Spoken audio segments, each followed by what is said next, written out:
Here's what's going to happen. I'm going to tell you that the anti-vaxxers appear to be right. Somebody who did not get vaccinated, got a little Omicron, or maybe even a worse one, but recovered. Now you've got natural immunity, and you have no vaccination in you. Can we all agree that that was the winning path? The smartest, happiest people are the ones who didn't get the vaccination and are still alive. I want to make sure that I'm not leaving any wiggle room for myself. The one and only Scott Adams is making a huge admission. Anti-vaxxers were right, and he was wrong. We're going to hear for ourselves what Scott had to say, and we're going to see why so many pundits are saying, frankly, Scott, it's nice to have you to the party, but it's all little too late. You're not going to want to miss this. I'm sure many of you, like me, are fans of Scott Adams. I first came across his analysis back in 2016 when he broke from the legacy media herd and gave very cogent arguments for why Donald Trump was indeed going to win the presidential election. He and I, of course, were simpatico on that assessment, and we were both right, and I've enjoyed his analysis ever since. I've read one of his books. I've been very, very appreciative of his voice out there.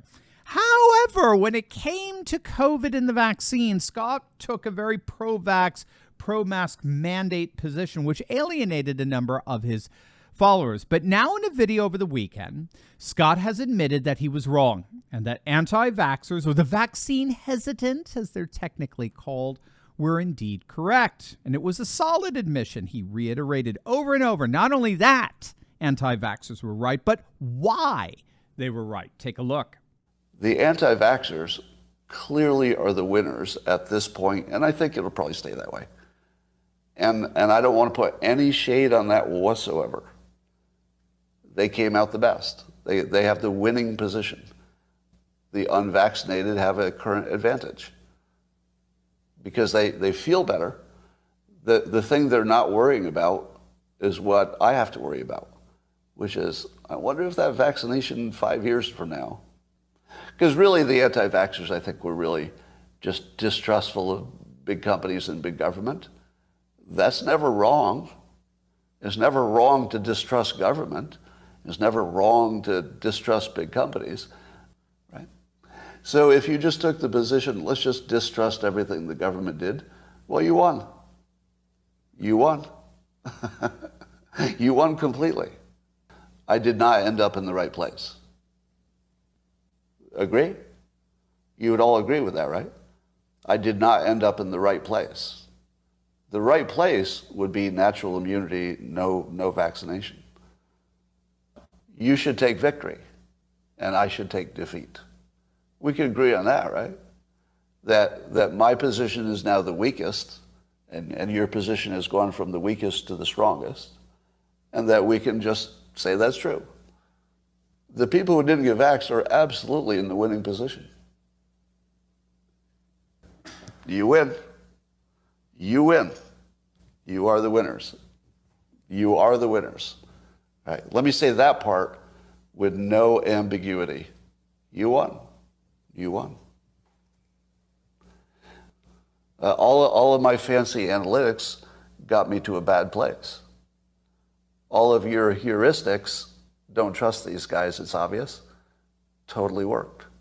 Now, that said, many people are pushing back a bit on Scott, largely because of what he said at the end there.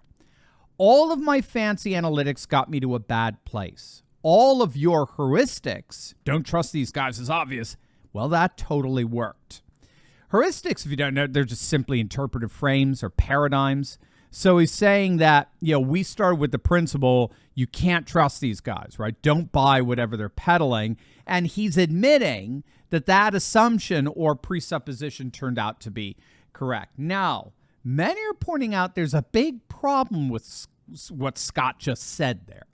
And it shows that he's a bit of a ways to go before he fully recognizes just how huge the victory has been for anti-vaxxers. But first, gang, I have some big news I'm sharing with my audience at the end of the month, but I can only share it with those of you who are on my email list.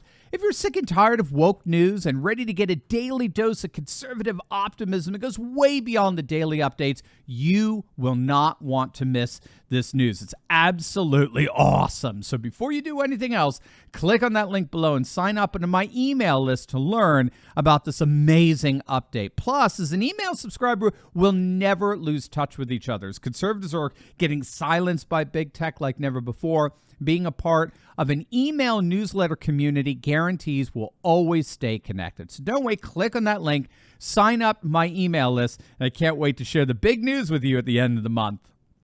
A number of analysts are pointing out vaccine hesitancy was not solely the result of presuppositions that just happened to be right. What needs to be underscored here is that there were several scientific voices out there, like Dr. Robert Malone, who've been on the cutting edge of mRNA technology, citing significant evidence for the vaccine's potentially deleterious effects. This wasn't simply a matter of guessing right. For many, vaccine hesitancy was a result of encountering mountains of evidence that they claim warned us against its use. I'm not saying they were right or wrong. I'm simply pointing out the vaccine hesitancy for many was not simply rooted in social prejudices that turned out to be correct. But that said, we do have to recognize another inconvenient truth to all this. And this, unfortunately, is why so many believe Scott Adams' admission is a bit too little too late. To make things even worse, those dissenting voices, again, many of whom were top-notch scientists and virologists like the authors of the Barrington Declaration, they were deliberately and summarily silenced, as the Fauci files are showing us in Twitter. Big tech suppressed, and they were mocked and ridiculed at best, or reviled and vilified at worst by our legacy media. Here's a case in point. And this is not hyperbole. This is happening right now tonight in Texas. This is happening right now with the people dying of COVID, children dying of COVID, because pro-lifers have seen fit to stand against Joe Biden's vaccine as a way to own the libs. And their price is to be literally bioterrorists. That's where we are tonight, Joy. Yeah, that was the utterly unhinged Frankie Schaefer labeling the unvaxxed bioterrorists. Again, we need to underscore the rhetoric doesn't get more dangerously degrading and dehumanizing than that. Oh, and it gets worse. How can we forget the mandates? All of them, most particularly Biden's OSHA vaccine mandate for all workers in all industries and workplaces above 100 employees. They were forced, again, that's the key word, forced to get vaxxed or else. It was resoundingly noted that we went from 2 weeks to flatten the curve to get vax or starve. And so to admit that the anti-vaxxers were right, all the while ignoring those social and cultural horrors, isn't helping Scott any. Especially to the extent that he may have even inadvertently contributed to those horrors. Again, I'm glad to see Scott's admission, but I do think it's just actually a first step. Again, I'm not pro or anti-vax. My position has always been to prioritize informed consent. No one, absolutely no one, should be forced to choose between getting vaccinated or losing their job. Get the jab and you can continue feeding your family. I think that's beyond disgusting, let alone the dehumanized rhetoric spewed out by the utterly intolerant, tyrannical left, the neo-Marxist Maoists that pervade our legacy media. It's heartening to see how, now that the floodgates of truth are opening up, how many people are finally coming on over to our side. And I'm very glad to see someone as astute as Scott Adams being one of them. As always, make sure to smack that bell and subscribe button, and you'll definitely want to check out my latest video on Kari Lake's shocking the courts. All his efforts to recall Katie Hobbs have begun. You're going to absolutely love it. So make sure to click on that link, and I'll see you over there. God bless.